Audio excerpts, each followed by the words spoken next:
ओम सभी को महिला पतंजलि योग समिति द्वारका की ऑनलाइन निशुल्क कक्षा में आप सबका स्वागत है। विशेष स्वागत डॉक्टर कार्बेन उत्पल जी का। आज जो आप विषय ले रही हैं, प्रदूषण, प्रदूषित हवा से बढ़ते हुए स्वास्थ्य के संकट क्या क्या हैं और उसके क्या क्या प्रभाव हमारे स्वास्थ्य पर पड़ते हैं। तो आज के समय को देखते हुए, जो कि दिल्ली की हवा बहुत ही प्रदूषित हो चुकी है, तो उससे जो हमारी प्रॉब्लम हो रही हैं, कैसे से प्रभाव हैं, उसके बारे में आप जानकारी देंगी। बहुत बहुत स्वागत है आपके इस इम्पोर्टेंट विषय के लिए। और मैं दीपन जी से रिक्वेस्ट करूंगी कि आपका परिचय हम सबको कराएं। वैसे तो बहुत सारे लोग आपको जानते हैं, पहले भी आ चुकी हैं हमारे इस योग परिवार में, लेकिन हर बार कुछ ना कोई हमारे साथी या हमारे साथ जुड़े होते हैं नए, उनके लिए परिचय कराना आवश्यक हो जाता है। जी दीपन जी। Thank you. ओ। ओम। डॉक्टर कार्मिन उपल पिछले दिसंबर में भी आई थी। जलवायु परिवर्तन पर आपने बहुत सुंदर व्याख्यान दिया था। तो आप लंग केयर फाउंडेशन में डिप्टी डायरेक्टर हैं, और जहां doctor for clean air and climate action DFCA कार्यक्रम का आप नेतृत्व कर रही हैं। आप एक सार्वजनिक स्वास्थ्य विशेषज्ञ, पब्लिक हेल्थ प्रोफेशनल और प्रशिक्षित आयुर्वेदिक डॉक्टर हैं। आपके पास public health foundation of India के से पब्लिक हेल्थ में मास्टर डिग्री, और साथ ही हेल्थ एंड फैमिली वेलफेयर में पोस्ट ग्रेजुएट डिप्लोमा, और पंजाब यूनिवर्सिटी चंडीगढ़ से आपने आयुर्वेदिक मेडिसिन और सर्जरी में स्नातकोत्तर की उपाधि प्राप्त की है। सरकारी, निजी क्षेत्र और विकास क्षेत्र में क्लिनिकल एवं सार्वजनिक स्वास्थ्य भूमिकाओं में आपका 14 वर्ष से भी अधिक का अनुभव है, और इस क्षेत्र में महत्वपूर्ण विशेषज्ञता आप रखते हैं। और हिमाचल प्रदेश के बद्दी स्थित गवर्नमेंट मॉडल हॉस्पिटल में आपके अपने कार्यकाल के दौरान आपने वायु प्रदूषण से संबंधित स्वास्थ्य चुनौतियों पर वहाँ के जो स्थानीय समुदाय थे उनके साथ मिलकर के बहुत निकटता से काम किया हुआ है। आप चंडीगढ़ और दिल्ली के स्कूलों में वायु प्रदूषण के स्वास्थ्य प्रभावों और गैर संचारी रोगों NCDs पर केंद्रित अनेक जागरूक कार्यक्रमों और कार्यशालाओं, शिविरों का नेतृत्व करती हैं। और उसके साथ साथ जिला मजिस्ट्रेट नोएडा द्वारा national programme on climate change and human health के तहत संचालित district task force on air pollution की सदस्य भी हैं। इसके अतिरिक्त आपने स्वास्थ्य एवं परिवार कल्याण मंत्रालय द्वारा जारी health advisory on air pollution की तकनीकी विशेषज्ञ भी हैं। आपका बहुत बहुत स्वागत है। और जैसा कि सभी को पता है, दिल्ली दुनिया में सबसे प्रदूषित शहरों में से है, और सर्दियों में ये प्रदूषण कई गुना अधिक बढ़ जाता है, जिसमें हमारे वाहनों का भी योगदान रहता है। कहीं कहीं पराली को भी दोष दिया जाता है।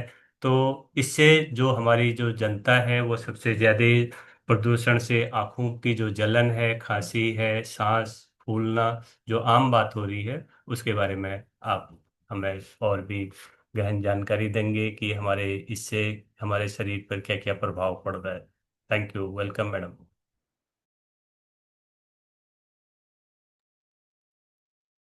सुप्रभात सभी को। बहुत बहुत शुक्रिया दीप जी, सरोज जी, आ, मुझे यहाँ पे आमंत्रित करने के लिए। और मैं दीप जी से बात कर रही थी कि मैंने पहले भी वायु प्रदूषण के ऊपर बात की है। इस बारी हम उस विषय को दोबारा से जरूर ले रहे हैं, बट हम उसको आज की जो हमारी चुनौतियां हैं उसके साथ जोड़ कर देखेंगे। तो ये मेरा आज का जो आपके साथ विषय रहेगा चर्चा का। और मैं चाहती हूँ कि जब हम एक छोटी सी प्रेजेंटेशन है उसको पूरा करें, और उसके बाद हम इसके बारे में जो भी आपके सवाल हैं वो लेंगे।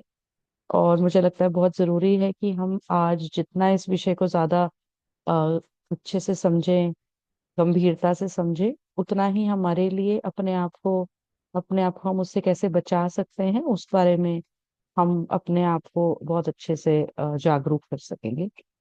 मैं एक छोटी सी प्रेजेंटेशन शेयर कर रही हूँ। शेयरिंग राइट्स अनेबल्ड है ना दीप जी? जी।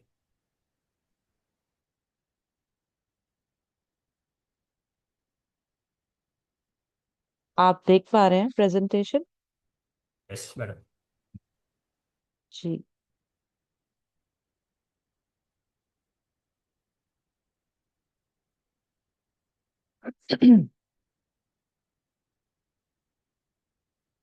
ये हमारे फेफड़े हैं जिसके साथ हम पैदा होते हैं, और आप सब देख सकते हैं कितने सुंदर गुलाबी रंग के हमारे फेफड़े हैं।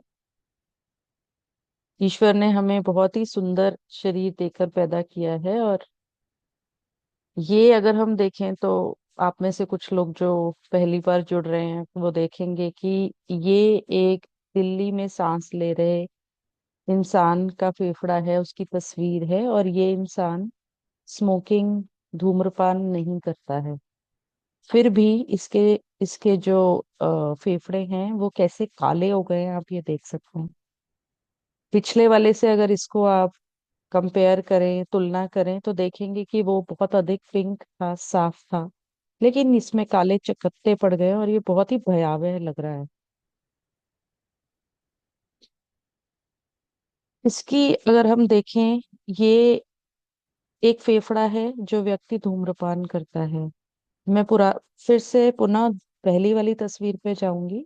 आप देखिए कि ये दोनों कितने समान लग रहे हैं। तो इसीलिए आज के दौर में दिल्ली की जो हवा है, वो एक व्यक्ति जो उस हवा में सांस ले रहा है वो स्वतः ही सिगरेट जैसे धुएं को अपने अंदर ले रहा है, जिसकी वजह से सिगरेट पीने वाले और ना पीने वाले के फेफड़े पर प्रदूषित हवा में सांस लेने वाले व्यक्ति के फेफड़े समानतः एक जैसे ही दिखते हैं। ये हमारी आज की सच्चाई है जिसको हमें समझना है। उसकी वजह से हमारे स्वास्थ्य पे क्या प्रभाव पड़ रहा है, उस चीज को समझते हुए, जानते हुए हम उसको किस तरह से बेहतर बना सकते हैं, एवं अपने आप को इन स्वास्थ्य से होने वाली जो दुष्प्रभाव है उससे कैसे बचा सकते हैं। इस बारे में इस 1 घंटा जो हम लोग साथ में हैं उस बारे में हम चर्चा करेंगे, समझेंगे, आपके सवाल लेंगे।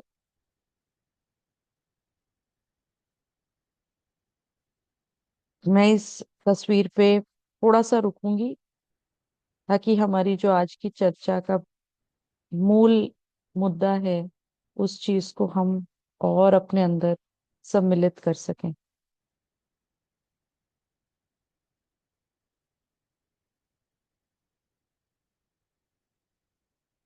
यहाँ पर मैं ये कहना चाहूंगी कि हम लोग सोचते होंगे कि क्या कोई ऐसा तरीका है कि जिससे एक बार हमारे लंग्स की ये हालत हो गई, काले हो गए, तो क्या उसे साफ किया जा सकता है किसी तकनीक से। बहुत सारे लोग ये भी सोच रहे होंगे कि क्या ऐसा है कि अगर हम आज साफ हवा वाली किसी प्रदेश में चले जाएं तो क्या हमारे लंग पुनः वापस से वैसे हो जाएंगे जैसे कि आप ये पहली तस्वीर में देख रहे हैं जहाँ पे बिल्कुल पिंक है। तो यहाँ पे मैं बिल्कुल क्लियर कर देना चाहूंगी, जो हमारे फाउंडर ट्रस्टी हैं डॉक्टर अरविंद कुमार, जो रोज दिन में 3 से 4 बार छाती खोलते हैं पेशेंट्स की, उन्होंने ये बहुत ही जोर देते हुए कहा है कि फेफड़े एक बार अगर काले हो गए तो वो वापस से किसी भी तकनीक से, किसी भी प्रक्रिया से साफ नहीं हो सकते। आप साफ हवा में जाएंगे तो आपके जो स्वास्थ्य प्रभाव हैं वो बिल्कुल कम होंगे पहले से। लेकिन जो फेफड़ा एक बार काला हो गया, जो परमानेंट डैमेज हो गया, वो कभी भी बदली नहीं जा सकती है। और इसी ये जो आप पार्ट देख रहे हैं लंग का, इसको लंग पैरेनकाइमा है, ये जो लंग के ऊपर का जो जो टिश्यू है। और ये लंग पैरेनकाइमा में आप देखेंगे जितने जितने काले चकत्ते पड़ गए हैं वहां पर ऑक्सीजन नहीं जा पाएगा। तो अब ये जो पिंक पिंक पार्ट आप देख रहे हैं, इन्हीं जगहों पे ऑक्सीजन एब्जॉर्ब होगा लंग्स से। और इसी वजह से आप देखेंगे कि जिसके पिंक फेफड़े हैं वहां पर कितना ऑक्सीजन हम अपने अंदर लेंगे, कितना एब्जॉर्ब होगा, कितना सम्मिलित होगा खून में। और जो फेफड़े काले पड़ गए, जो काले चकत्ते हैं, उन जगहों पर ऑक्सीजन अंदर नहीं ले पाएगा लंग पैरेनकाइमा, लंग टिश्यू, क्योंकि वहां पे वो ब्लॉक कर दिया गया है उस काले सूत ने जो वहां जम गया है। इसी वजह से जो पॉल्यूटेड एरियाज में लोग रहते हैं वो बहुत जल्दी आप देखेंगे थक जाएंगे, हाफ जाते हैं। उसका मेजर कारण ये है। और जो साफ हवा में लोग सांस लेते हैं वो उनकी जो लंग कैपेसिटी है, लंग फंक्शन है, बहुत बेहतर होता है। ये हमारे सामने बिल्कुल पाक साफ सच्चाई है, जिसको हम, जो मैंने आपके सामने एनाटॉमिकली भी रखी और जो मैं फिजियोलॉजिकली, मतलब कार्य किस, एक तो होता है हमारा अंग, एनाटॉमी, अंग आपने देख लिया, अब वो किस तरह से कार्य करता है, उसके वजह से क्या प्रभाव होता है, फिजियोलॉजी, वो भी आपने ठीक से समझ ली।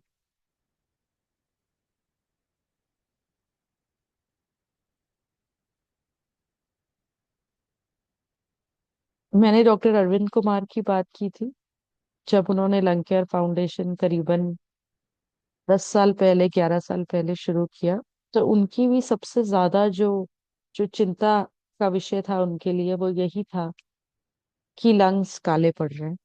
और आप नीचे की तस्वीर में जो एरो के सामने की तस्वीर है उसे देखेंगे, तो आप देखेंगे कि ये लंग्स जो काले पड़ रहे हैं, ये छोटे छोटे बच्चों में भी हो रहा है। और ये लंग एक 14 साल के बच्चे का है, नीचे एरो के सामने। और वो भी किस तरह प्रदूषित हवा की वजह से प्रभावित हो रहा है।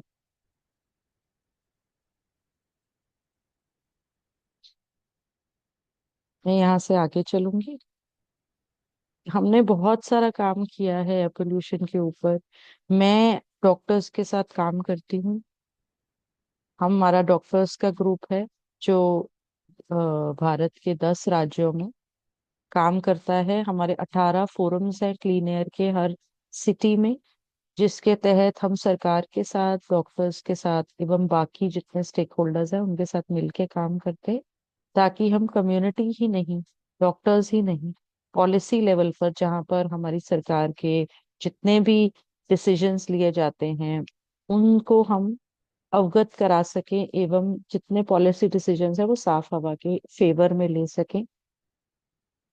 इस पिक्चर में आप देखेंगे कि कितने स्कूली बच्चों, डॉक्टर्स के साथ काम करते हुए हमने एक गिनीज वर्ल्ड रिकॉर्ड बनाया था, जिसमें 5,000 स्कूली बच्चों को लंग की शेप में इकट्ठा बैठाकर एक तस्वीर बनाई गई थी, जो अपने आप में गिनीज वर्ल्ड रिकॉर्ड था।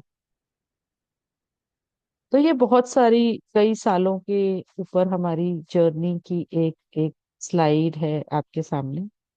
और ये दर्शाती है कि किस तरह हम सबको साथ में काम करने की बहुत जरूरत है, क्योंकि जो पब्लिक पावर है उसको कभी भी नकारा नहीं जा सकता। हम लोग जब साथ में मिलकर काम करते हैं तो हम बहुत अच्छे बदलाव देखते हैं।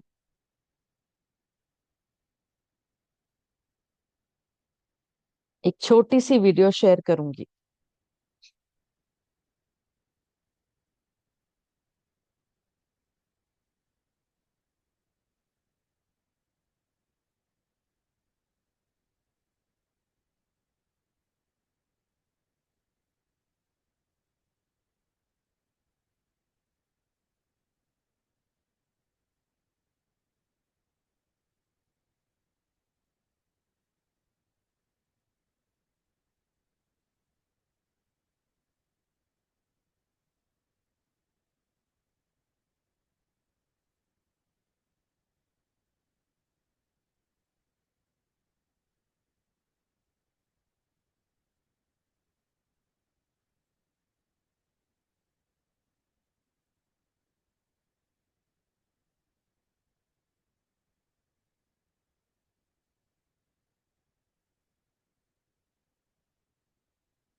अब बात करते हैं हमारी सांस की।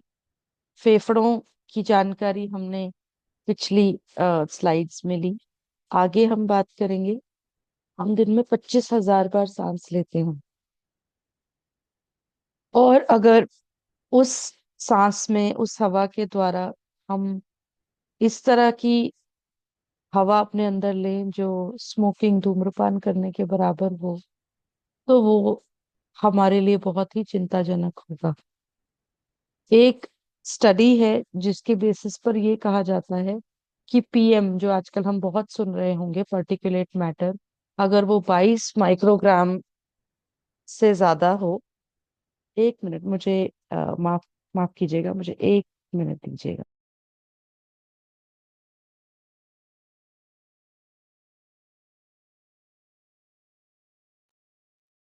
अगर हमारी जो हवा है उसमें 22 माइक्रोग्राम जितने पर्टिकुलेट मैटर यानी प्रदूषित पदार्थ जो होते हैं वो हो, 1 सिगरेट के बराबर होता है।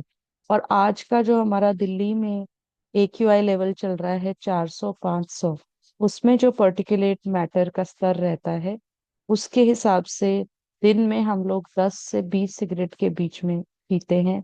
और आज ये कहा जाता है कि दिल्ली की हवा में या किसी भी प्रदूषित राज्य की हवा में सांस लेना हमारे लिए 10 से 20 सिगरेट पीने जैसा है।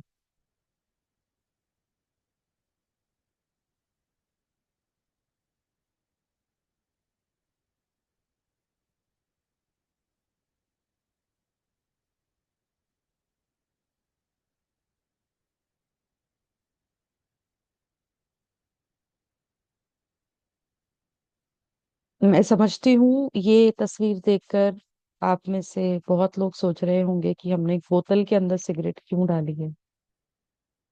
दिल्ली NCR में जितने बच्चे पैदा होते हैं वो अपनी सांस पहली सांस के साथ प्रदूषण अपने अंदर लेते हैं और पहली सांस के साथ स्मोकिंग करते हैं। हम लोग, इसमें गलती उन बच्चों की नहीं है, इसमें गलती हम सबकी है जो हम उनको इस दुनिया में आते के साथ ही सिगरेट का धुआं अपने अंदर लेने की भेंट देते हैं।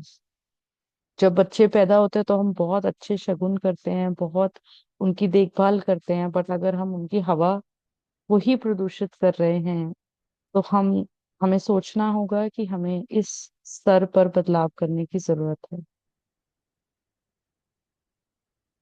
बहुत सारी रिसर्चेस भी ये कहती हैं कि एयर पोल्यूशन की वजह से नवजात बच्चा है जो अभी पैदा भी नहीं हुआ है, जो माँ के गर्भ में पल रहा है, उस पर भी प्लेसेंटा जो गर्भनाल होती है जिससे बच्चा अपनी माँ से जुड़ा होता है, उसके थ्रू एयर पोल्यूशन बच्चे तक पहुंचता है।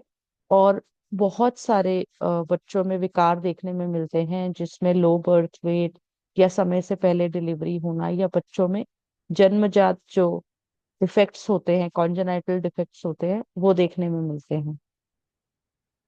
तो ये बच्चे जो अभी इस दुनिया में नहीं आए हैं ये भी एयर पोल्यूशन की मार झेलते हैं। और हम ये कह सकते हैं कि जितने हमारे पॉल्यूटेड सिटीज हैं उसमें सांस लेना ही अब हमारी सांसों को कम कर रहा है। बहुत बारी जब हम इंटरेक्ट करते हैं तो हम ये पाते हैं कि लोग सोचते हैं, और लोग, कम्युनिटीज, आम लोग की बात ना करके अगर मैं डॉक्टर्स की बात करूं तो बहुत सारे डॉक्टर्स, आप हैरान होंगे, वो ये मानते हैं कि एयर पोल्यूशन का जो असर है वो हमारे श्वसन तंत्र, रेस्पिरेटरी सिस्टम पर ही होता है, और इससे ज्यादा आगे की बात बहुत ज्यादा चर्चा में नहीं आती है। हमारे बहुत सारे सर्वेज जो हम डॉक्टर्स को क्लीन एयर में करते हैं उसमें हम यही देखते हैं कि बहुत से डॉक्टर्स को लगता है एयर पोल्यूशन का जो इफेक्ट है वो केवल केवल हमारे फेफड़ों पे पड़ता है और रेस्पिरेटरी सिस्टम के बाहर नहीं जाता है। लेकिन मैं यहाँ पे आज, जो हम उनसे भी बात करते हैं, जो मैं आज आपसे भी बात करूंगी, अगर कोई इस बारे में कुछ अपने विचार साझा करना चाहे सिर्फ हाँ या ना के माध्यम से, कि आपको क्या लगता है कि वायु प्रदूषण किन हमारे शरीर के अंगों को प्रभावित करता है, तो वो अपने अपने विचार जरूर रखें बहुत शॉर्ट में। क्या वायु प्रदूषण सिर्फ श्वसन तंत्र को ही नुकसान पहुंचाता है? अगर नहीं तो कौन कौन से अंग आपके विचार में इससे प्रभावित होते हैं? अगर कोई माइक ओपन करके अपने इस बारे में कुछ कहना चाहे।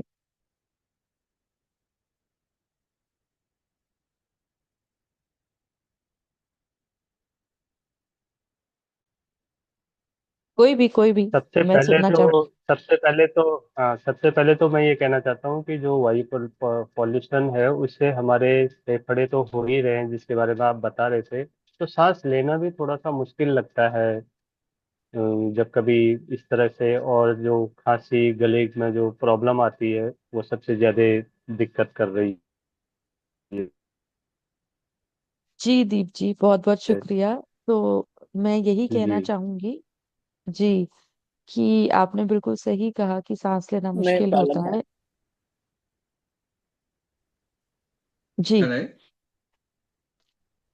डॉक्टर ये साहब, आप कवर तो बहुत अच्छा कर रही हैं, बात वेरी गुड। इसका असर जब सांस में जाता है तो हमको पता है कि सांस की वजह से भी ब्लड प्योरिफिकेशन होता है, जब और ये ब्लड पूरे शरीर में जाता है। आजकल ज्यादातर जो बाईपास हो रहे हैं या जितने भी स्टेंट लग रहे हैं, ये भी एक बहुत बड़ा रीजन है कि वो प्रदूषण जो कि ब्लड में मिक्स हो गया था, वो जाकर के कहीं ना कहीं क्लॉट के तरह बन जाता है और वो नर्व सिस्टम में ब्लॉकेज पैदा करता है। और उसी के बाद धीरे धीरे धीरे धीरे आप देखेंगे कि वो कहीं जमा हो जाता है, उसके बाद स्टेंट लगवाना पड़ता है।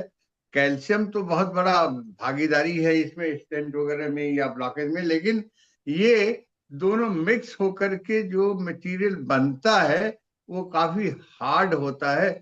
और रिसेंटली मैंने इसका एक्सपीरियंस कहीं देखा भी था, पढ़ा है और सुना है, डॉक्टरों से बातचीत की है। तो जब ये ब्लड में मिक्स हो गया तो गोज विदाउट सेइंग कि कोई अंग इससे वंचित नहीं रहेगा, इस पोल्यूशन से हर जगह होगा। और दैट लीड्स टू इवन जितनी भी दिमागी बीमारियां हैं, आप अल्जाइमर कहें, और जितने भी हाथ पैरों में होता, हाथ कांपना होता है, only because of the blood circulation that is not working, क्योंकि इसमें पोल्यूशन मिक्स हो गया है। और बहुत सारी चीजें, that is what I can से।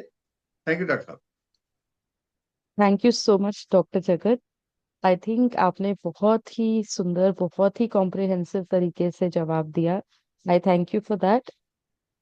ये बिल्कुल सच है कि जो लंग्स है उसके बाहर एयर पोल्यूशन सिर से लेकर पैर तक हमारे शरीर को प्रभावित करता है, और ब्रेन से लेकर अगर हम लंग्स की बात करें, हार्ट की बात करें, हमारे 3 वाइटल ऑर्गन्स की बात करें, तो कोई भी अंग ऐसा नहीं है जो वायु प्रदूषण के दुष्प्रभावों से बचा रहे। सबसे पहले जो हमारा ऑक्सीजन है वो लंग्स से जाता है, लंग्स से फिर लंग्स के से हार्ट में जाता है, हार्ट से फिर वो पूरा जो सर्कुलेशन है खून की, जिसके अंदर एयर पोल्यूटेंट्स भी सम्मिलित होते हैं, ऑक्सीजन भी होता है, वो सारे अंगों में जाता है। और हम बात करें PM10, PM2.5 की, तो PM2.5 और उससे छोटे कण इतने छोटे होते हैं, जो हमारे बाल, जो हमारा बाल है उससे 1/30, 28वां हिस्सा इतने छोटे होते हैं। तो ये हमें नजर भी नहीं आते हैं। PM2.5 और उससे छोटे कण इतने छोटे होते हैं कि हमें नजर नहीं आते हैं। और जब वो हमारे शरीर में जाते हैं, लंग्स से खून में जाते हैं और हार्ट के द्वारा सारे शरीर में सर्कुलेट होते हैं, तो बहुत जगह जहाँ पे ये पार्टिकल्स लॉज होते हैं या जहाँ पे ये टिक जाते हैं, वहां पर ये लोकल इन्फ्लेमेशन यानी सूजन पैदा करते हैं। मान लीजिए ये आपके हार्ट में है या ब्रेन में है, वहां पे अगर ये जाके अटके हैं, वहां पे जाके रुके हैं, तो लोकल इन्फ्लेमेशन होगा ब्रेन में, हार्ट में, जिससे आगे जाके हार्ट अटैक और ब्रेन अटैक, जिसको हम स्ट्रोक भी कहते हैं, ऐसी बीमारियां बढ़ जाएंगी। तो ये बहुत जरूरी है हमें समझना कि एक बारी अगर खून हार्ट के थ्रू सर्कुलेट होते हुए सारे शरीर में जाएगा, तो ये पार्टिकल्स जहां जहां रुकेंगे वहां वहां तकलीफ पैदा करेंगे। और आजकल दिल्ली में हम देख रहे हैं, पिछले दिनों बहुत अखबारों में आ रहा था कि जॉइंट्स, जो घुटने हैं, जॉइंट इश्यूज भी एयर पोल्यूशन की वजह से, PM2.5 और छोटे कणों की वजह से बहुत तेजी से बढ़ रहा है। ये हमारे लिए सोचना बहुत मुश्किल होगा कि एयर पोल्यूशन कैसे जोड़ों की दर्द को, जोड़ों की प्रॉब्लम्स को बढ़ा सकता है। हार्ट के इश्यूज बहुत कॉमन हैं, ब्रेन के भी लोग समझते हैं कि एयर पोल्यूशन से होते हैं, बट अगर जॉइंट इश्यूज भी एयर पोल्यूशन की वजह से हो, डिप्रेशन एयर एयर पोल्यूशन की वजह से हो, तो हमें समझ लेना चाहिए कि ये एक बहुत भयावह स्थिति है, जिसके बारे में हमें बहुत बहुत गंभीरता से सोचना चाहिए, एवं इस पे अपनी अपनी जो भी हमारी कैपेसिटी है उसके हिसाब से एक्ट करना चाहिए। माफ कीजिएगा, मेरी प्रेजेंटेशन थोड़ी सी स्लो हो रही है शायद, तो स्लाइड चेंज होने में बीच बीच में थोड़ी सी दिक्कत आ रही है।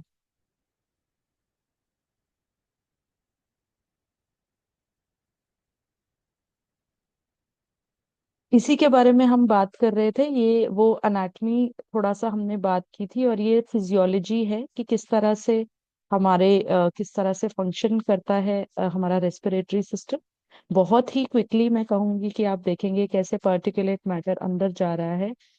PM10 जो है वो हमारे ऊपर के जो रेस्पिरेटरी सिस्टम है वहां पर ट्रैप हो जाता है, लेकिन PM2.5 और उससे छोटे कण जो प्रोड्यूस होते हैं हमारी ह्यूमन एक्टिविटीज से, वो हमारे शरीर में घुलकर, खून के द्वारा घुलकर बहुत ही डीपली जाते हैं, और इसी वजह से बहुत सारी बीमारियां देखने में मिलती है। ये बहुत ही चंद बीमारियों के यहाँ पे नाम लिखे हैं, स्पेशली लंग डिजीजेस के, जो आजकल जो लंग सर्जन हैं, जो पल्मोनोलॉजिस्ट हैं, वो अपने क्लिनिक्स में इस तरह की बीमारियां देख रहे हैं।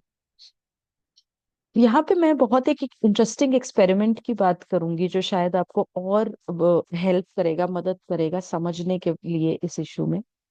तो हमने एक एक्सपेरिमेंट किया था गंगाराम हॉस्पिटल में। हीपा फिल्टर्स के द्वारा हमने लंग्स बनाए, लंग्स निर्मित करे, और उसके पीछे रेस्पिरेशन को मिमिक करने के लिए एग्जॉस्ट फैंस लगाए। हमें लगा कि करीबन 30 दिन लगेंगे, हमारा अनुमान था, लंग्स को काले पड़ने में। लेकिन हम हम भी चौंक गए जब हमने देखा कि छठे दिन पे ही लंग्स काले पड़ गए हैं।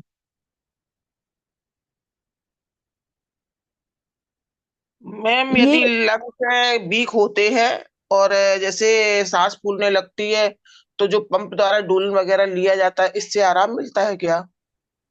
मुझे लगता है रेखा जी, ये सारे सवाल जो हैं आपके, वो हम प्रेजेंटेशन के अंत में लें, ताकि ठीक, हम इस पे ओके ओके। और गंभीरता से चर्चा कर सकें। ओके शुक्रिया ओके। जी। तो ये मैं बात करना चाहूंगी, ये डॉक्टर अरविंद का जो सर्जिकल एक्सपीरियंस रहा है दिल्ली में पिछले 30 सालों में, तो उसकी एक छोटी सी स्लाइड है। और इसमें जो मैं खास तौर पे बात कहना चाहूंगी वो ये है कि 1990 से पहले, 1990 के आसपास लंग कैंसर जो होता था वो 90% स्मोकर्स में, धूम्रपान करने वाले व्यक्तियों में होता था, और बहुत कम देखा जाता था उन लोगों में जो स्मोकिंग नहीं करते थे। लेकिन आज रियलिटी काफी बदल गई है, और 50% लंग कैंसर के पेशेंट स्मोकर्स हैं, और 50% ही नॉन स्मोकर्स हैं। तो कोई अगर इस बारे में अगर टिप्पणी करना चाहे कि 50% नॉन स्मोकर्स में लंग कैंसर क्यों हो रहा है, तो आप अपना माइक खोल के 1 मिनट में अपना बात रख सकते हैं। क्यों आज 50% नॉन स्मोकर्स को, लोग हैरान होते हैं जिनको कैंसर डायग्नोज होता है, कि हमने तो कभी सिगरेट नहीं पी, हमने तो कभी धूम्रपान नहीं किया, हमारे साथ ऐसा कैसे हो गया?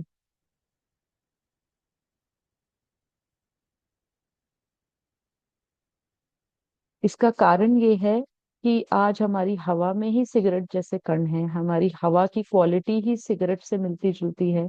इसी वजह से नॉन स्मोकर्स में भी लंग कैंसर देखने में मिल रहा है। पहले एवरेज जो एज देखी जाती थी लंग कैंसर की, वो 50 से 60 साल होती थी, लेकिन आज ये घटकर 30 से 40, 25 से 40 के बीच में हो गई है। 28 साल की एक लड़की क्लिनिक में आई थी, मैं उनका नाम नहीं लूंगी। उनको स्टेज 4 लंग कैंसर डायग्नोज हुआ, और 2 महीने में उनकी शादी थी। तो परिवार के लिए आप देखिए कि कितना ज्यादा मुश्किल होता है चीजों को हैंडल करना। इमोशनल कनेक्शन, इमोशनल डिस्टरबेंस के साथ साथ सोसाइटी के प्रति जो हमारी ड्यूटीज हैं, वहां पे भी बहुत बारी लोग बहुत मुश्किलें फेस करते हैं जब ऐसी दिक्कतें सामने आती हैं। 32 साल की एक महिला पंजाब से आई थी, 4 बच्चे थे, घर के दोनों तरफ फर्नेसेस जलते थे। लंग कैंसर डायग्नोज हुआ, बट बहुत लेट वो उन्होंने डॉक्टर की मदद ली। तो आज भगवान उनकी आत्मा को शांति दे, वो हमारे बीच में नहीं है। तो आज ये एज जो कम हो गई है लंग कैंसर की, उसके बारे में हम थोड़ा सा समझेंगे। पहले क्या होता था कि अगर कोई स्मोकर है, जिसमें ज्यादातर लंग कैंसर होता था, वो 20 साल के बाद स्मोकिंग अक्सर शुरू करता था, 18 साल, 20 साल। और लंग कैंसर को डेवलप होने में करीबन 10 से 20 साल का समय लगता है। इसी वजह से लोगों में 45-50 साल के ऊपर की उम्र में लंग कैंसर देखा जाता था। लेकिन आज जैसे मैंने अपनी पिछली बात में कहा कि बच्चे पहली सांस के साथ धुआं अपने अंदर ले रहे हैं, सिगरेट जैसा धुआं अपने अंदर ले रहे हैं। तो जब तक वो बच्चा 25 साल 30 साल का होता है तो वो समय काफी रहता है लंग कैंसर को डेवलप होने में। इसीलिए आज लंग कैंसर के नंबर्स ही नहीं बढ़ गए हैं, बट एज भी कम हो गई है जिसमें लंग कैंसर देखा जाता है। पहले औरतों में लंग कैंसर नहीं देखा जाता था, महिलाओं में ये अक्सर बहुत कम देखने में मिलता था, लेकिन आज 40 से 50% women patients are diagnosed with lung cancer. फेफड़े पहले गुलाबी होते थे, आजकल फेफड़े स्मोकर नॉन स्मोकर दोनों में ही गुलाबी की जगह काले दिखते हैं। और हम लोग सभी इस बात से अग्री करेंगे कि नेबुलाइजर जैसी चीज किसी ने पहले अपने बचपन में देखी सुनी नहीं थी, पर आज लगभग दिल्ली में मैं कहूंगी लगभग हर घर में नेबुलाइजर कॉमन हो गया है। स्पेशली जो वल्नरेबल हमारे ग्रुप है, जैसे बच्चे हैं, वयस्क लोग हैं, एजेड हैं, गर्भवती महिलाएं हैं, इन लोगों में जिनमें एयर पोल्यूशन का असर ज्यादा होता है, खास तौर पे इन इन एज ग्रुप के हमारे पेशेंट्स के लिए nebulizers are very very common।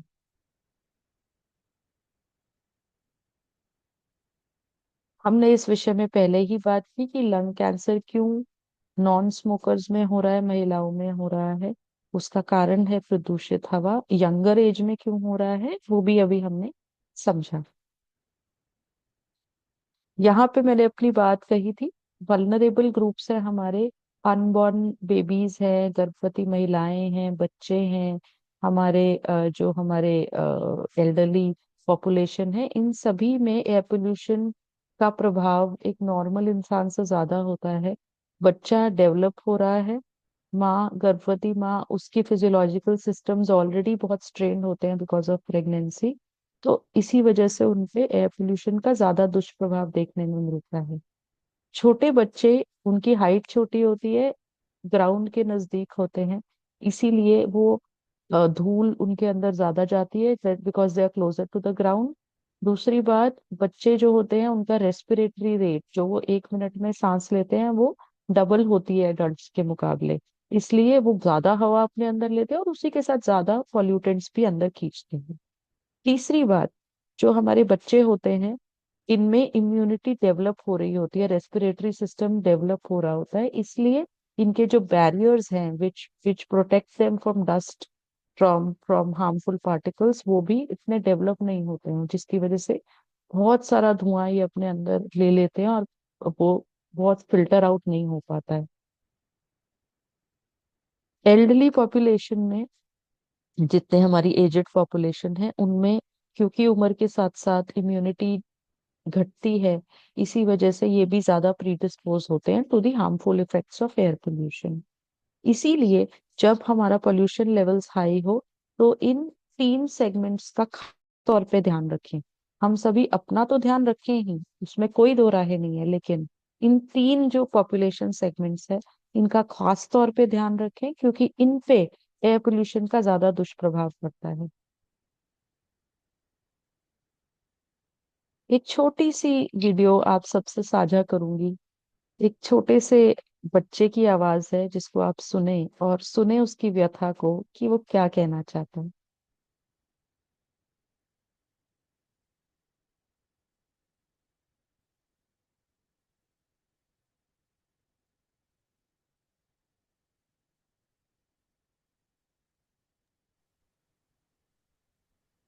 Volume नहीं आ रहा, आवाज नहीं आ रही।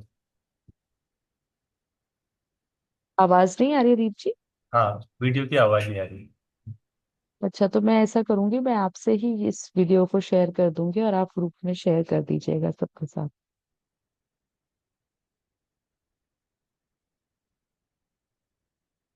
तो हमने बात की हेल्थ इम्पैक्ट्स की एयर पोल्यूशन के।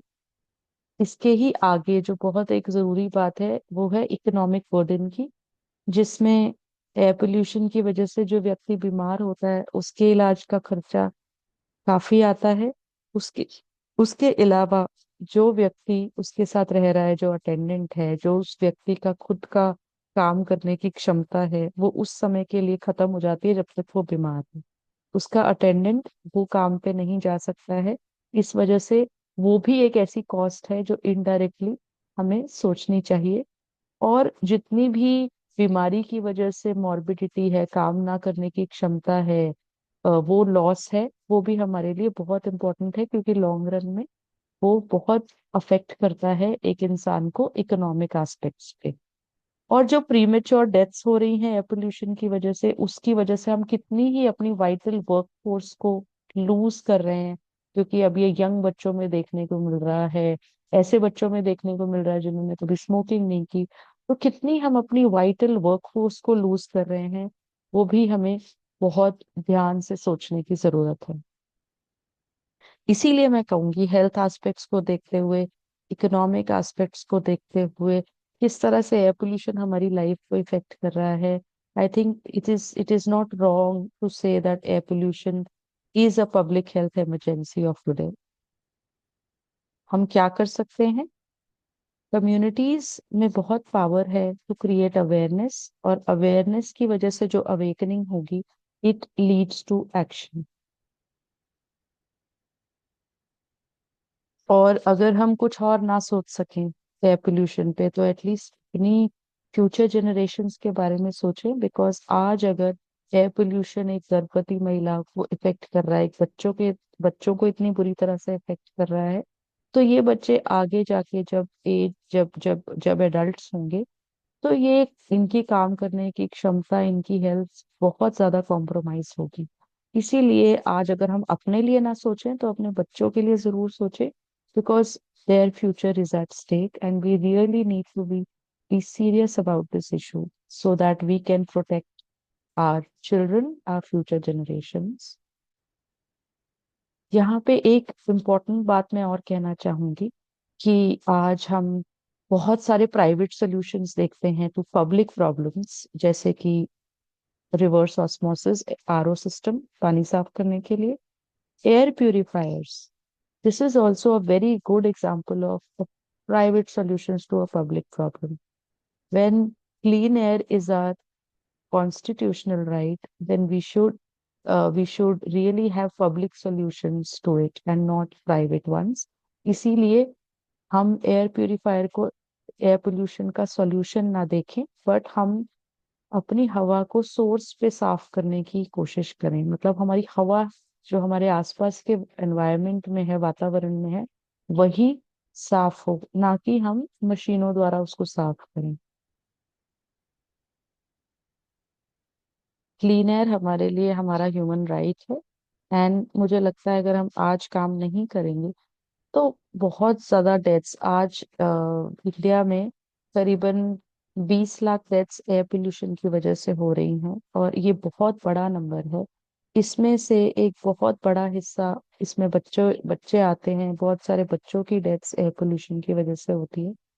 और आई थिंक अगर हमने आज इस पे काम नहीं किया, तो ये नंबर बढ़ता जाएगा। आज 2 मिलियन है, कल 20 मिलियन हो सकता है। इसीलिए हमें आज काम करने की जरूरत है इसके ऊपर। And let us give the gift of clean air to our children, because we owe it to them. बहुत बहुत शुक्रिया आप सबका इस प्रेजेंटेशन, इस चर्चा में साथ देने का। Thank you.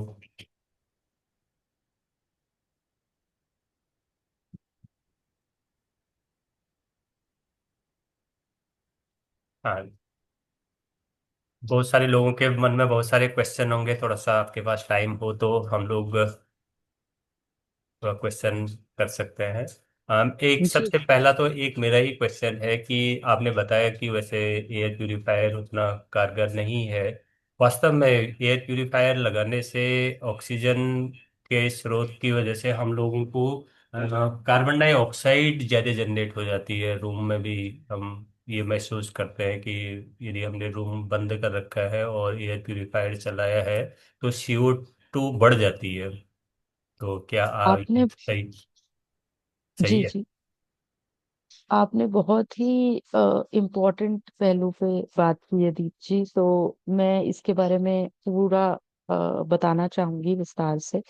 पहली बात तो एयर प्यूरिफायर जो है वो रिकमेंडेड नहीं है, बिकॉज हम ये मानते हैं कि air should be clean at source, number one. But for vulnerable population जैसे कि प्रेग्नेंट वुमेन, बच्चे, एल्डरली पॉपुलेशन, अगर वो स्वास्थ्य समस्याओं से जूझ रहे हैं, सो उनके लिए हम एयर प्यूरिफायर लगा सकते हैं।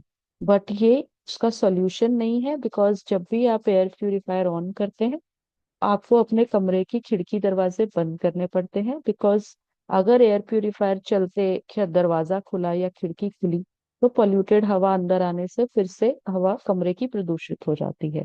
इसलिए खिड़की दरवाजे बंद करने पड़ते हैं। पर अगर बहुत समय तक खिड़की दरवाजे बंद करते हैं हम, तो कार्बन डाइऑक्साइड लेवल बढ़ जाता है, जिसकी वजह से अगर बच्चा सो रहा है तो बहुत ज्यादा फर्क नहीं पड़ता, पर अगर वो कमरे में बैठकर पढ़ रहा है या कोई काम कर रहा है तो वहां पे जो जो रिएक्शन टाइम होता है, जो चीजों को अंडरस्टैंड करने की क्षमता है, वो क्योंकि ब्रेन में ऑक्सीजन कम पहुंचता है वो थोड़ी कम हो जाती है, इसलिए बच्चा फोकस नहीं कर पाता, कंसंट्रेट नहीं कर पाता अपने काम पर। तो हम ये देखते हैं कि जितने भी हमारे टेक्निकल सॉल्यूशंस हैं वो एयर पोल्यूशन को की वजह से, एयर पोल्यूशन में बहुत ज्यादा कारगर नहीं है। सिर्फ एयर प्यूरिफायर रिकमेंडेड होता है वल्नरेबल पॉपुलेशंस के लिए, पर वो भी उसमें भी अपनी लिमिटेशंस है, जैसा कि आपने भी कहा और जैसा कि मैंने भी बताया कि दरवाजे बंद करेंगे तो आप बहुत ज्यादा जितना भी जहाँ पे भी दिमागी क्षमता की जरूरत है वो कार्बन डाइऑक्साइड बढ़ने से थोड़ी सी कॉम्प्रोमाइज हो जाती है। तो एयर प्यूरिफायर रेकमेंडेड नहीं है, बिकॉज वो एक प्रॉब्लम को सॉल्व करता है तो दूसरी को खड़ा कर देता है। एयर फिल्टर्स जो हैं दिल्ली में, 1-2 महीने में ही सारे एयर प्यूरिफायर चोक हो गए हैं। फिल्टर्स महंगे हैं, तो अगर आप ले भी आए एयर प्यूरिफायर, 2 महीने में उसके फिल्टर चोक हो गए हैं, तो वो प्रदूषित हवा ही अंदर सर्कुलेट करेगा। फिल्टर्स भी बहुत ज्यादा कीमत के आते हैं, इसलिए उसको भी बार बार चेंज करना फिजिबल नहीं होता है। तो ये सारी चीजों को देखते हुए हम देखते हैं कि सिंपलेस्ट सोल्यूशन एक ही है कि अपनी हवा को साफ रखें। मैंने और इसमें मैंने जी 4 दिन में फिल्टर चेक किया और उसकी जो फोटो देखी मैं तो डर ही गया था कि मतलब केवल 4 दिन जी में ऐसा लग रहा था जैसे फिल्टर को रोड पर रखा गया हो। बिल्कुल, आप बिल्कुल सही कह रहे हैं। तो यही हकीकत है जिसको हमें समझना होगा और हमें इससे डरना नहीं है। बट इसके लिए हम क्या कर सकते हैं मिलके, बिकॉज कम्युनिटी की अपनी पावर है, सरकार की अपनी पावर है, डॉक्टर्स की अपनी पावर है। सबको अपने अपने लेवल पर अपना अपना जो ड्यूटी है, रिस्पॉन्सिबिलिटी है, उस we have to act responsibly.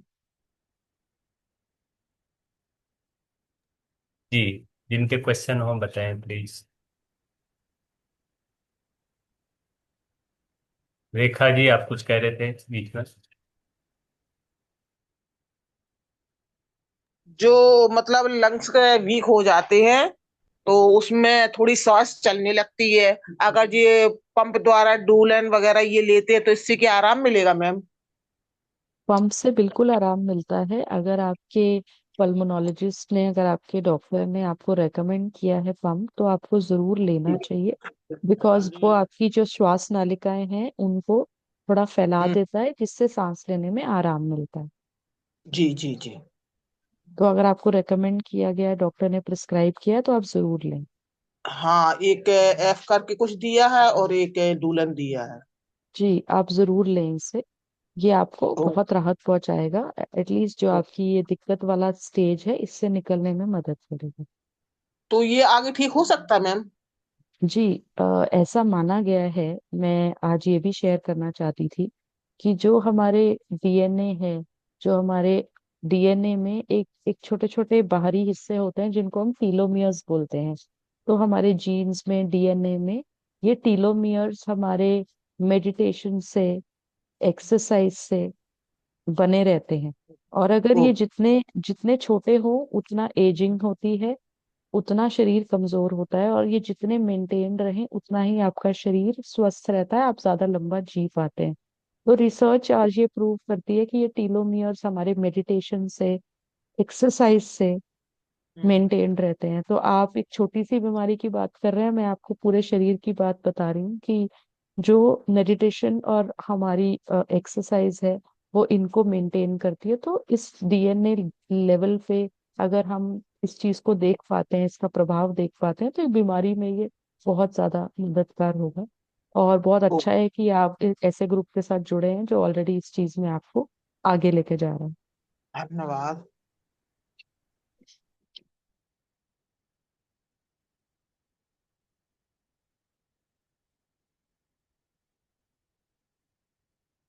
दीप जी, मैं एक बात और कहना चाहूंगी, सभी के साथ एक बात शेयर करना चाहूंगी जी कि हमारी जितने ही पिछले मंथ्स की स्टडीज थी, उसमें ये चीज निकल के आई है कि सुबह और शाम में पोल्यूशन लेवल्स अभी बहुत हाई होते हैं, और दिन के समय करीबन 11-12 बजे के समय ये कम होते हैं।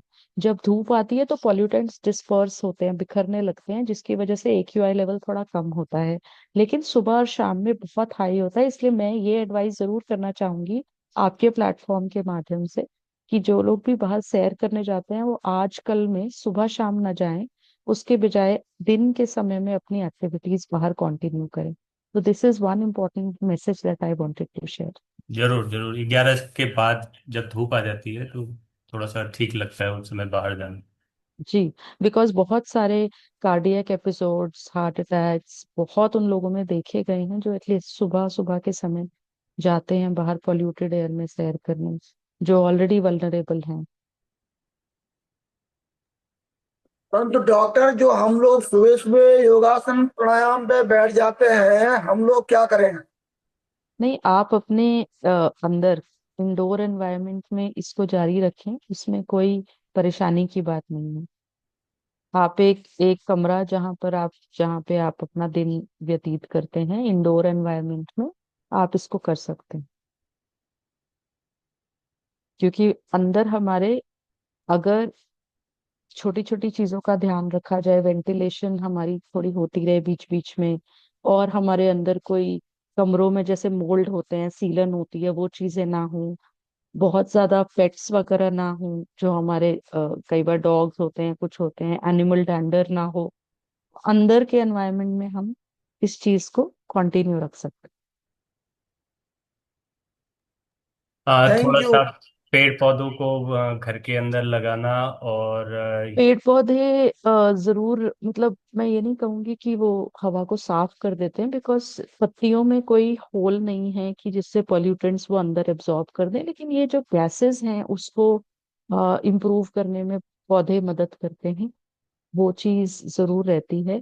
और इसके अलावा अपनी डाइट में भी एंटीऑक्सीडेंट रिच फूड, जैसे आंवला हो गया, ये तो जीवनीय माना गया है आयुर्वेदा में, घी हो गया, और स्टीम हो गया, थोड़ा हल्का गुनगुना पानी पीना हो गया, इन सब चीजों को करने से बहुत हद तक हम अपने आप को एयर पोल्यूशन से होने वाले दुष्प्रभावों से बचा सकते हैं। कंप्लीटली नहीं, पर बहुत हद तक।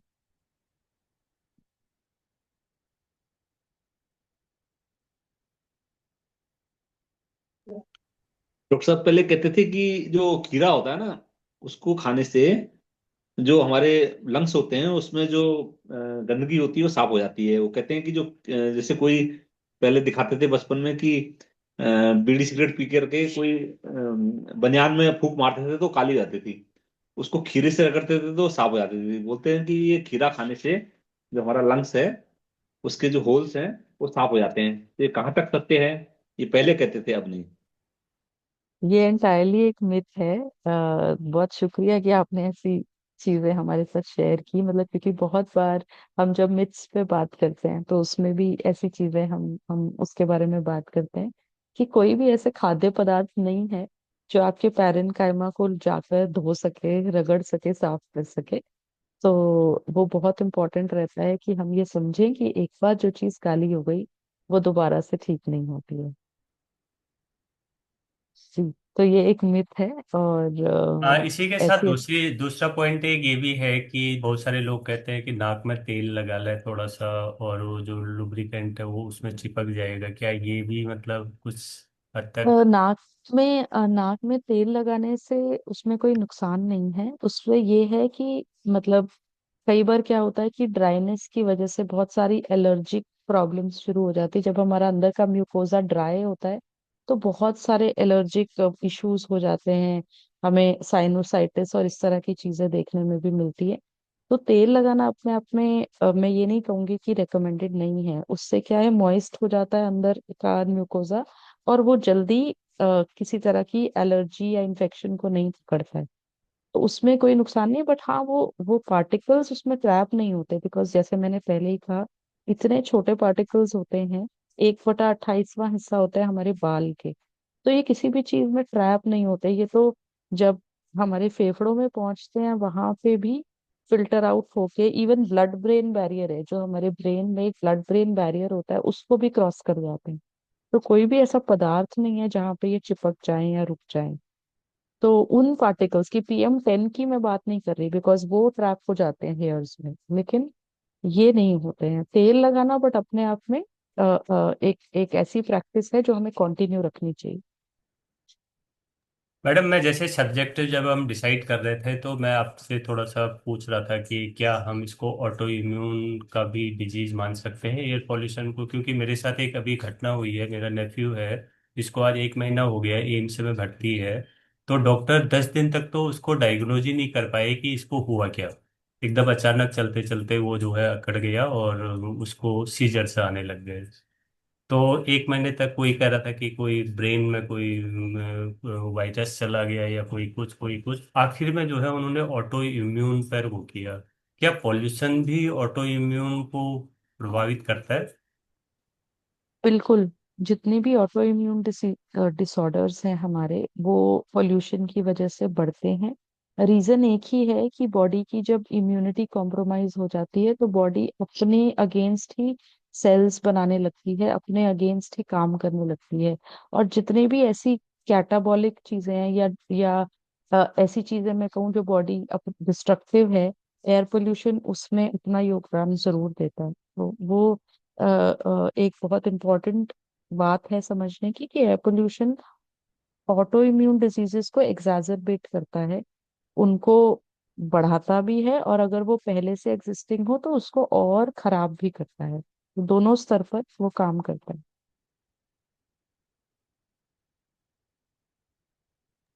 जी, कर्नल पांडे सर, कुछ है आपका? सर, प्रोफेसर KC वर्मा जी भी हैं। Wonderful, very well covered. और जैसा कि मैंने पहले भी बताया था कि इतना जो पोल्यूशन है, इररिस्पेक्टिव, कुछ लोग बोलते हैं कि नहीं आप दिल्ली से शिफ्ट हो जाओ तो उसका असर नहीं है। होता, पोल्यूशन एक ऐसी चीज है जो हर जगह है।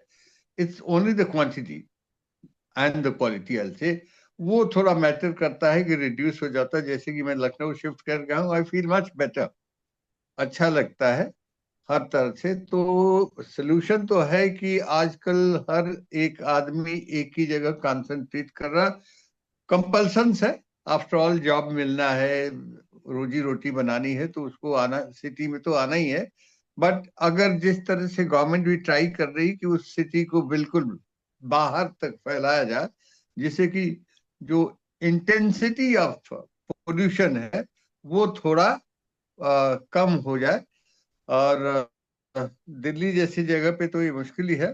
बट इतना जरूर है कि अपने आप को प्रिकॉशंस रखें, जरूर रखें। और बाहर जब निकलते हैं तो यस, मास्क वगैरह लगा करके चलेंगे तो बहुत अच्छा होगा। वो तो होना ही चाहिए। हालांकि मास्क जो मेडिकल वाला है इतना असर भी नहीं करता, बट कुछ तो है ही है। वो एक बात है कि छन्नी है, उसमें ठीक है। चाय की बड़ी पत्ती है तो वो तो छन जाएगी, लेकिन छोटे छोटे तो बिल्कुल फिर भी वो चाय में मिल ही जाते हैं। वही बात होती है जब हम सांस लेते हैं, वट एवर में भी, कुछ भी आप जो प्रिकॉशन लेते हैं, थोड़े जो IQ की बात हो रही है वो तो अंदर जाते ही हैं। और धीरे धीरे, एक बात जरूर है कि जितने भी नॉन स्मोकर है वो बहुत पैसा बचा रहे हैं। आज से दो स्मोकर्स हैं वो बहुत पैसा बचा रहे हैं। एक सिगरेट पीते हैं और उनको मजा आता है 2 सिगरेट का, क्योंकि वहां दिल्ली के पोल्यूशन से भी तो एक सिगरेट मिलता है मुफ्त में। तो वो बड़ा पैसा बचा रहे हैं, इसलिए उनको बाकी लोग जो है पैसा नहीं बचा पाते। ये बहुत बड़ी बात है कि उनका है, और इसीलिए जल्दी से वो पैसा जो बचाया है वो डॉक्टर को जाकर के दे देते हैं। देखो, सिगरेट एक ऐसा न्यूसेंस है जिसको जितनी जल्दी खत्म कर दिया जाए बहुत अच्छा है। नहीं पीते हैं तो ना पिए। ये तो हमारा सुझाव हुआ। वैसे डॉक्टर साहब ने तो बहुत कुछ कवर कर दिया। Thank you all very much, wonderful lecture doctor साहब, बहुत अच्छा लगा। थैंक यू जय वेरी श्री मच। राम, जय श्री राम, थैंक यू। जय श्री राम। 2 मिनट का समय मैं लूंगा। डॉक्टर साहब का बहुत धन्यवाद जिन्होंने ये विषय लिया। मैं इस विषय का दूसरा पक्ष ले रहा हूं। हम इसमें क्या प्रयास कर रहे हैं कि लोग सिगरेट ना पिए। मैं अपनी बात बताता हूं कि मैंने अब तक हजारों लोगों को सिगरेट छुड़वाई है। हम भी इस प्रयास में जुड़े। मैंने एक पुस्तक बनवाई थी, 10,000 किताबें छपवाई थी, वो इसी पर थी कि सिगरेट पीने से हमारी क्या हालत हो रही है। और जब मैं वो किताब दिखाता था उनको तो वो उसी समय फेंक देते थे और कहते थे ये किताब हमें दे दो। और मैं उनको इस कंडीशन पर देता था कि किताब तो मैं तुम्हें दे दूंगा, लेकिन तुम्हें 10 लोगों की सिगरेट छुड़वानी ही पड़ेगी। तब मैं खुद किताब देता था। जब मैं उदयपुर जाता था, हमारी विमला जी कहती थी, हमारे साथ होती थी, विजय जी, मैंने कहा वो तुम्हारा ग्राहक बैठा सामने देखो। वो मैं जाता था उसके पास, मैं कहा भाई क्यों सिगरेट का पैकेट निकाल रहा है? लिखा हुआ है ना सिगरेट पीना मना है।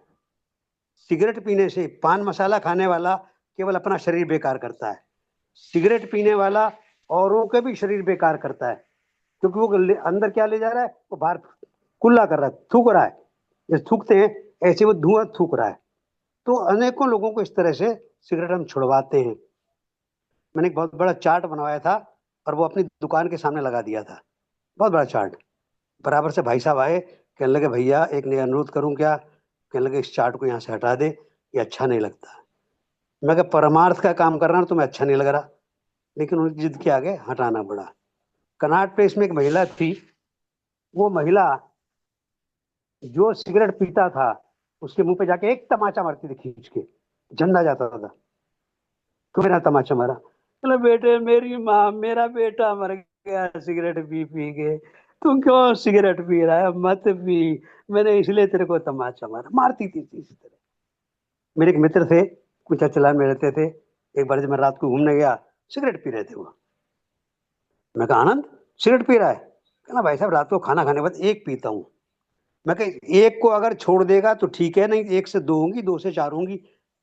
नहीं माना, बढ़ती चली गई, 1 से 2 हो गई, 2 से हो गई, 1 पैकेट हो गया, 2 पैकेट हो गया, सारे दिन सिगरेट पीता रहता था, अल्टीमेटली मर गया। तो हम सब भी इस प्रयास में जुटे। मैं तो अनेक दुकानदारों के पास जाता हूँ कि भैया ये सिगरेट बेचना बंद कर दो, तुम्हें और बतेरी चीजें कमाई के लिए, तुम इनडायरेक्टली लोगों को मार रहे हो। सिगरेट पिलाकर इसको छोड़ दो। और कितने ही लोगों को मैं कहता हूं भाई तू सिगरेट छोड़ दे। अभी कल भी मैंने एक को कहा, मैं तू सिगरेट छोड़ दे, मेरे से 10 रुपए, 20 रुपए, 50 रुपए, 100 रुपए ले ले, सिगरेट छोड़ दे। कहना अच्छा जी लाओ 100 रुपए। मैं उसको 100 रुपए दिए, मैं ये 100 रुपए ले। उसने उसी टाइम वापस कर दिए। कहने लगे जी मैं सिर्फ आपकी परीक्षा ले रहा था और ये लो मैंने सिगरेट फेंकी और आज के बाद सिगरेट नहीं पीऊंगा। मेरे एक मित्र थे, उनके घर गया, उनकी श्रीमती जी ने कहा सो रहे हैं, शाखा पर ले जाने के लिए गया था मैं उनके कमरे में गया तो उनके सिरहाने पर सिगरेट का पैकेट रखा हुआ था। मैंने पैकेट उठाया, अपनी जेब में रख लिया, उनको उठाया, वो उठ के सिगरेट का पैकेट तलाश करने लगे। मैं कहा बाहर आ जाओ मेरे साथ। वो आ गए बाहर और मैं उनसे बात करने लगा। मैंने सिगरेट का पैकेट खोला, एक सिगरेट को नीचे जमीन पर डाला, पैर से कुचल दिया। उन्होंने कुछ नहीं कहा। धीरे धीरे धीरे धीरे पूरा पैकेट में इस तरह कुचलता गया, उन्होंने कुछ नहीं कहा। मैं कहा शाखा पर आ जाओ।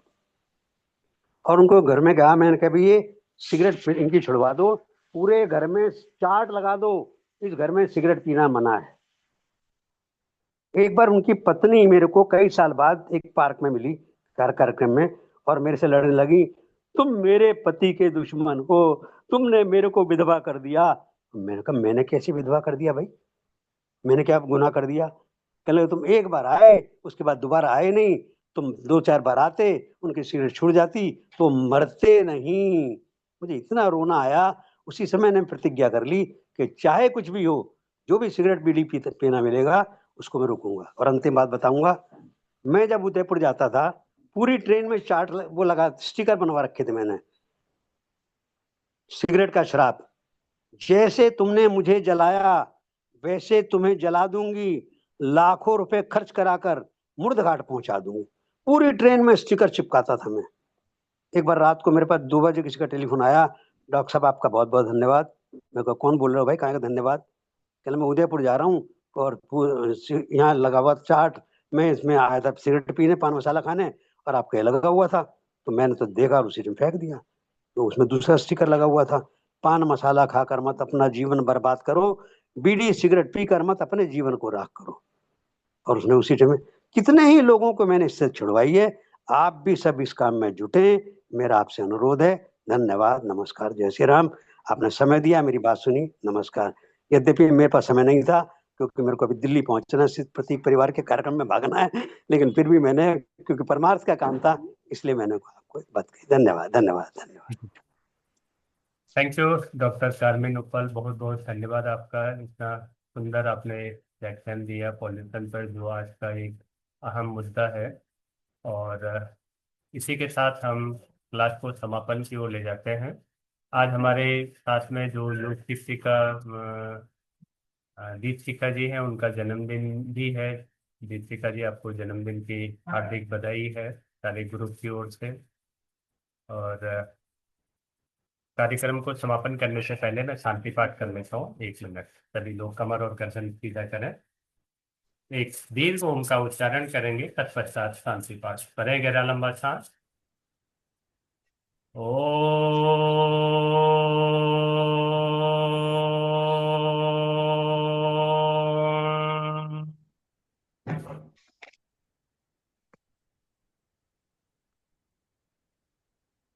ओम देव शांति अंतरिक्ष गम शांति पृथ्वी शांतिरापः शांतिरोषधयः शांति वनस्पतयः शांतिर्विश्वे देवाः शांति ब्रह्मा शांति सर्वगम शांति शांतिरेव शांति सामा शांतिरेधि। ओम शांति शांति शांति। कुछ क्षण इस शांति को महसूस करें। आप चारों ओर का वातावरण पूरी तरह से शांत हो चुका है। दोनों हाथों को जोड़ें, धन्यवाद करें उस परम पिता परमात्मा का। घर्षण करें, तेजी से घर्षण करें और उससे निकली हुई ऊष्मा को अपने मुखमंडल पर लगाएं। आप सभी का दिन शुभ हो, मंगलमय हो, इसी कामना के साथ कल फिर मिलते हैं।